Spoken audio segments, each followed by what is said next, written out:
السلام علیکم ورحمۃ اللہ وبرکاتہ۔ دوستو، آج کا ایک بہترین وظیفہ ہم آپ کے لیے لائے ہیں۔ جو ہمارے بھائی اپنے کام کے بارے میں پریشان ہیں، یا ان کے پاس کوئی نوکری نہیں ہے، ان کے پاس کوئی ملازمت نہیں ہے، یا وہ اپنے عہدے کے اندر ترقی چاہتے ہیں، تو ان کے لیے ایک بہترین وظیفہ ہم لوگ لے کے آئے ہیں۔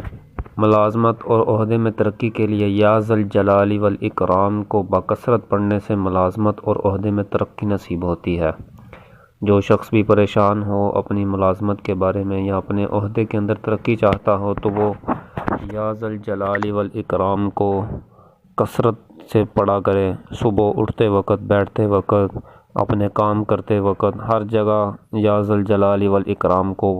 بار بار پڑھا کرے۔ انشاءاللہ اسے اپنے عہدے کے اندر ترقی نصیب ہوگی، اور اگر وہ نوکری کی تلاش میں ہوگا تو انشاءاللہ تعالی اسے نوکری مل جائے گی۔ اور اس کے علاوہ اگر کوئی بندہ ایک ملازمت میں ہے، کوئی نوکری کر رہا ہے، اور اسے اس نوکری کے اندر کوئی مشکل پیش آتی ہے، یا اس کے مالک کا اس کے ساتھ رویہ ٹھیک نہیں، اس کا جو سینئر ہے اس کا رویہ اس کے ساتھ ٹھیک نہیں، تو اس کے لیے ہم ایک وظیفہ لائے ہیں آپ کے لیے۔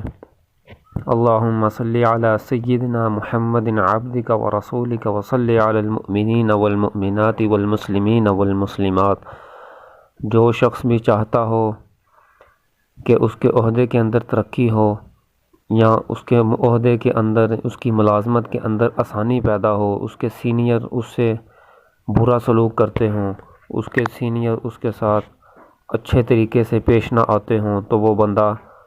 اس درود پاک کو اللہم صلی علی سیدنا محمد عبدک ورسولک وصلی علی المؤمنین والمؤمنات والمسلمین والمسلمات کو 121 مرتبہ روزانہ پڑھا کرے۔ انشاءاللہ تعالی اس کے ملازمت کے اندر آسانی پیدا ہوگی، اور اگر وہ کسی نوکری کی تلاش میں ہوگا، کسی ملازمت کی تلاش میں ہوگا، تو اسے وہ مل جائے گی۔ اور آخری اور تیسرا وظیفہ جو ہم ہمیشہ کی طرح بیان کرتے ہیں، 3 وظیفے ہم لوگ روزانہ بیان کرتے ہیں، اور آج کا تیسرا وظیفہ یہ ہے کہ جس بندے کے ملازمت کے اندر کوئی آسانی، کوئی پینشن، اس طرح کے کوئی بھی معاملات ہوں، ملازمت کے اندر کوئی پریشانی ہو، کوئی بھی چیز جو اس کی ملازمت کے اندر رکاوٹ ہو، اس کو دور کرنے کے لیے یا بلائی کے لیے آمنت باللہ اعتصمت باللہ وتوکلت علی اللہ، آمنت باللہ اعتصمت باللہ وتوکلت علی اللہ۔ اس دعا کو روزانہ پڑھیں، گھر سے جب بھی نکلیں تو اس دعا کو پڑھیں، کام پہ جانے کے وقت اس دعا کو پڑھیں۔ انشاءاللہ تعالی وہ بندہ جب اپنے کام پہ پہنچے گا تو ایک خوشخبری اسے حاصل ہوگی۔ اس دعا کے بارے میں حضرت عثمان رضی اللہ تعالی عنہ فرماتے ہیں کہ کوئی مسلمان ایسا نہیں کہ جو اپنے گھر سے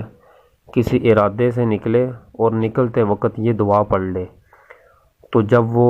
گھر لوٹ کر آئے گا تو اسے کوئی نہ کوئی اللہ تعالیٰ بھلائی ضرور عطا کریں گے۔